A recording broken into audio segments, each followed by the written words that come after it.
আমার আখিরাত আমাকেই সাজাইতে হবে। এই জন্য আমরা প্রিয় যুবক ছেলেরা, তোমরা যারা এই সমাজের আছো, আমি তোমাদেরকে প্রয়োজনে আলাদা আলাদা সময় দিতে রাজি আছি। তোমরা আমার মাদ্রাসায় আইসো, আমি দাওয়াত দিলাম তোমাদের।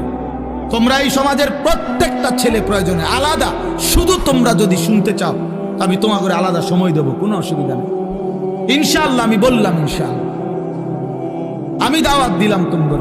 কিন্তু তোমরা জিন্দেগি বদলাও, তোমরা জীবন বদলাও। তোমাদের অধিকাংশ ছেলের চুল সুন্দর না, এগুলা মুসলমানের চুল না বাবা, এগুলা মুসলমানের চুল না।